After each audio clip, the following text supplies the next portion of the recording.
با برنامه اخباری آزادی خوش آمدید. درود. من مومین احمدی با همکارانم خبرهای آخرین تاجیکستان و جهان را پیشنهاد میکنم. امروز 7 اپریل است. نمونه از گزارش‌های برنامه.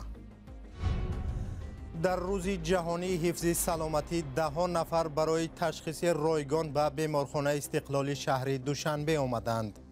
هر روز به پول نباشد، همین یک مدت یک بار به پول باشد. زنی عرابه‌کشی که در خیابان‌های دوشنبه ظرف‌های پلاستیکی پرتافته شده را جمع می‌کرد، بعد گزارش رادیو آزادی زندگیش تغییر یافت. بعد سیمکای شما من صاحب خانه شدم. الحمدلله با یاردم شما، با یاردم آدمای خیر. وکیلان قرغیز به پدافیل‌ها یا افرادی که کودکان را آزار جنسی می‌دهند حکم قتل را سزاوار می‌دانند. به پدافیل‌ها هرگز نباید شانس داد. وقتی فرزند را از دست می‌دهی، این از همه درد سخت است. مذاکره یک هفته‌ای هیئت تاجیکستان با جانب قرغیزستان در مسئله تعیین و علامتگذاری مرز دو کشور در بیشکک به پایان رسیده است. هیئت تاجیکستان روز 1 اپریل برای مذاکره با همتایان قرغیز خود به بیشکک رفته بودند. حکومت قرغیزستان و وزارت کارهای خارجه تاجیکستان روز 7 اپریل در یک خبرنامه مانند به هم گفتند که گروه‌های کاری جلسه‌های خود را برای تعیین و علامتگذاری مرز دولتی ادامه خواهند داد. گروه‌های حکومتی مکان‌نگاری تاجیکستان و قرغیزستان از این پیش از 10 تا 16 مارس در دوشنبه نیز چنین نشست داشتند. معلوم نیست که دو جانب درباره تعیین و علامتگذاری چند کیلومتر دیگر مرز به موافقه رسیدند. پس از مناقشه خونین ماه سپتامبر سال گذشته در مرز دو جانب تلاش میکنند که جزئیات نشست‌های خود را رسانه‌ای نکنند. و خبر دیگر از دوشنبه 10 نفر امروز در نزد بیمارخانه استقلال شهر دوشنبه جمع شدند تا از تشخیص پزشکان گذرند. دلیل یک باره به بیمارخانه ریختن ساکنان اعلان تشخیص رایگان بود. مقامات گفتند که به خاطر روز جهانی حفظ صحت ساکنان را رایگان تشخیص میکنند. همکارم براد یوسفی در این باره گزارش تهیه کرده است. در صحن بیمارستان استقلال دوشنبه آدمان زیاد در نزد تشخیصگاه‌های سیار و میزها نشسته برای تشخیص و مصلحت نوبت می‌پاییدند.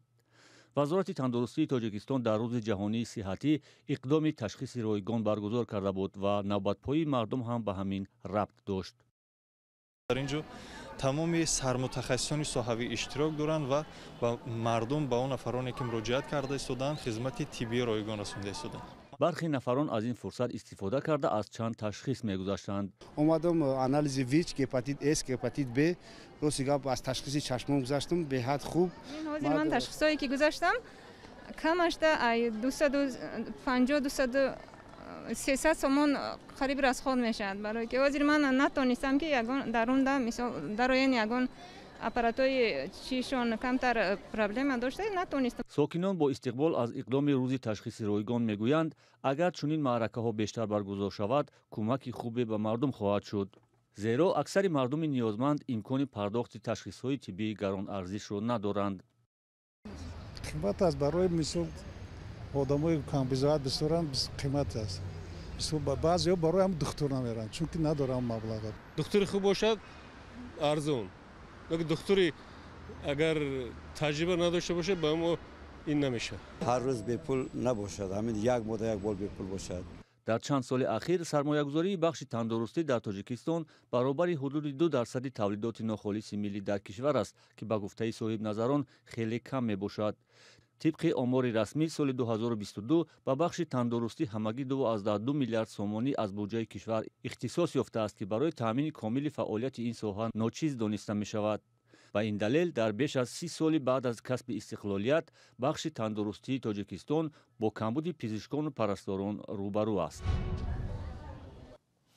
برنامه را دوام می‌دهیم. سرنوشت یک زنی که با کودکان نابالغش در خیابان‌ها ظرف‌های پلاستیکی پرتافته را می‌غنداشت پس از گزارش رادیو آزادی تغییر کرده است. سلامت رجب‌آوا که در خانه اجاره می‌زیست و به سختی پول اجاره پیدا می‌کرد صاحب خانه خود شده است. او میگوید چنین گردش در زندگیش را تصور نمی‌کرد. علیشیر ظریفی و شهلوی عبدالله در مکان نوی زیستش با صباحت صحبت کردند. فاطمه و زهرا سرگرمی بازی‌های کودکانه‌اند. یک هفته پیش همراه با مادر منزل اجاره را ترک کرده به خانه خود آمدند. تا 1.5 سال پیش آنها روزی خود را در کنج عربه در بازار کاروان سپری می‌کردند. یک گزارش رادیوی آزادی زندگی مادر 4 کودک را تغییر داد. 1.5 سال پیش راستی گپ ما 4 کودک مقطع عربه می‌کشیدم. کودکان درون عربه دا کلان شدن. بعد همه عذاب کارابکا سالفان بکلاشکو هم مسرک میگفتم که برای زندگیم پیش بروه، برای کودکم یک بریده نان حلال بخورم.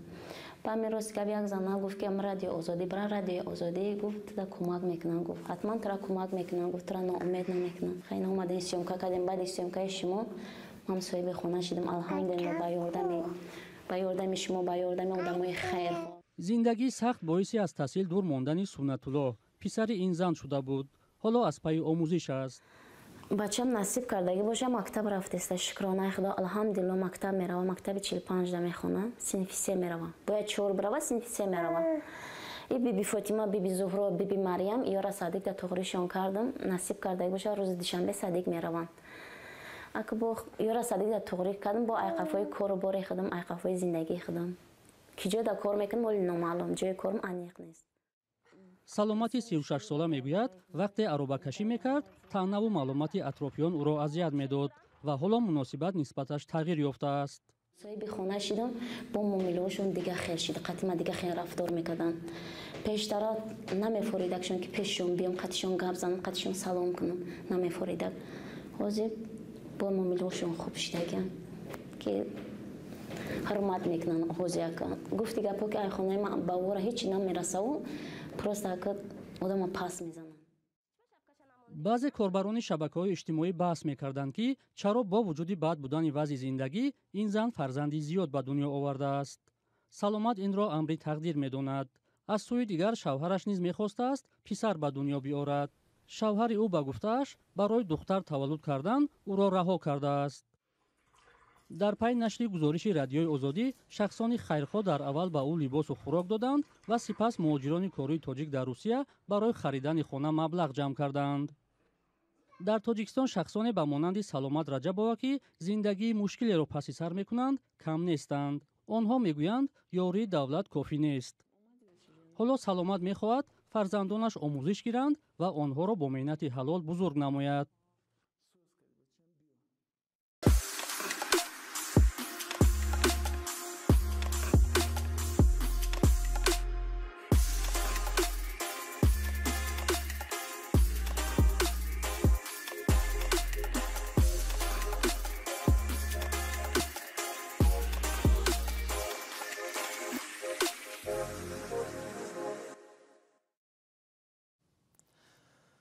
برنامه را با گزارشی از قرقیزستان دوام می‌دهیم. در قرقیزستان می‌خواهند به پدافیل‌ها، آنهایی که کودکان را آزار جنسی می‌دهند، حکم قتل داده شود.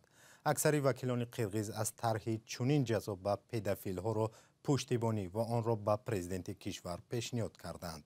در گذشته در قرقیزستان پیشنهاد شده بود که پدافیل‌ها را اخته کنند.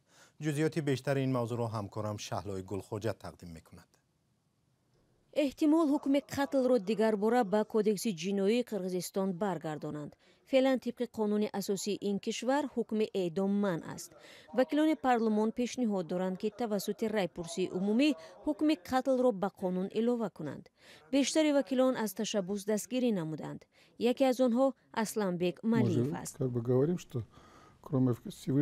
ما اصرار می‌ورزیم که بجز از خداوند کسی حقی از زندگی محروم کردن نفری را ندارد. پس منطقاً نفر قاتل نقش خدا را به خودش نسبت می‌دهد. مسئله در همین است. وکیل دیگر قرقیز نیز جانبداری به حکم قتل محکوم کردن شخصان کودک‌آزار یا پدافیل میباشد.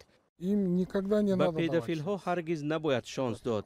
وقتی فرزند را از دست می‌دهی این از همه درد سخت است.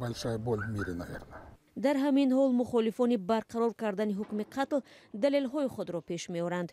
آنها میگویند کامل نبودن نظام دادگاهی قرغیزستان میتواند به حکم قتل گرفتن شخصان بیگناه سبب شود.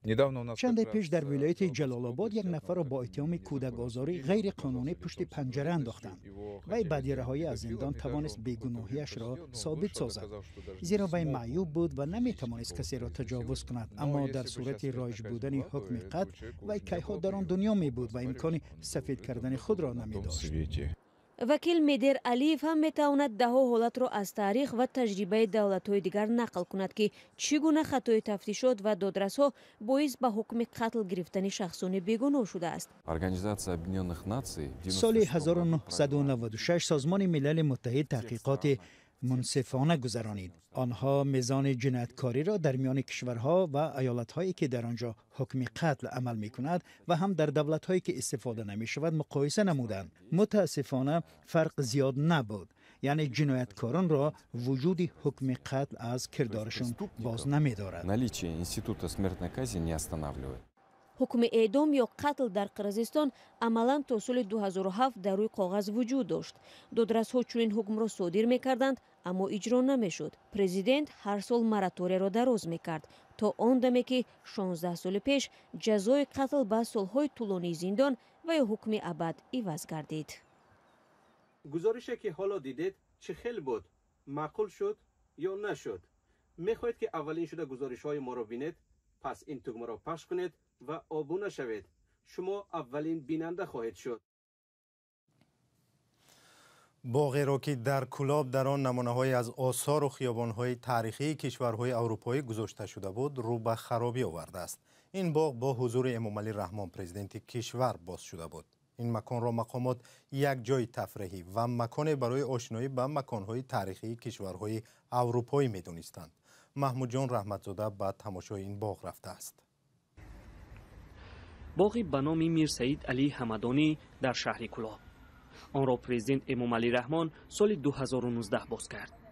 در آن نمونه از برج 30 متری ایفل و گونه خرد خیابان اروپایی ساختند. حالا اکثری مکان‌های تفریحی این باغ تعمیر طلب شده اند. رمزی پیاله و چاینک آن زمان شکل دیگر داشت.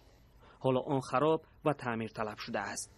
مسئول نگهداری باغ حکومت کلاب است. فقط یک تا باغ او خیلی خودش چی مبلغ دوری چی مثلا راسخو درامو درونی باغ مثلا چی شود نه چه مجاوی هم است نیم چه خضرات شده نمیشه خیلی وجودن میگیرن. اینجا باغ میر سعید علی حمدانی شهر کلاب است. سال 2019 با مبلغ گذاری تلک بنیاد شده است. الکی دیده می شود اکثری درختان ارچه آن خشک شده. در باغ علف‌های بیگونه رویده است. مسئولان باغ میگویند که آنها به پاککاری باغ و برقرار کردن درختان آن مشغولند. اما این کار کی انجام می شود مسئولان باغ دقیق نگفتند. این نمونه تلفن خاص خیابان‌های اروپایی عصر گذشته تا چندی پیش در نزد برج ایفل بود. حالا آن را در یک کنج باغ گذاشته‌اند. سببش را رهبر باغ در تعمیر طلب بودن آن عنوان کرد. این پیکره طاووس هم هنگام بازگشایی سبز و پر از گل بود. دیگر گل در اطراف آن دیدن نمی شود. سفالک راوروها شکسته است، علف بیگونه جای سبز را گرفته است. برخی چراغ‌های باغ هم شکسته اند. گرد نشان نیز 6 ماه می شود محکم است. پرزیدنت به نگاهبین این باغ تاکید کرده بود. مردم خوب است. من فکر میکنم که یک 2-3 سال پس دیگر پرابلم خیلی حل فصل میشن. مردمان صاحب کار و جای زندگی نصب میشن. یک جا تشکر رحمت کلام باغ‌ها را نصب کنید. سلامت. باغ مرکزی شهر کلاب در 9 گکتار زمین ساخته شده است. در باغ 15 دستگاه برای بازی کودکان نصب شده بود.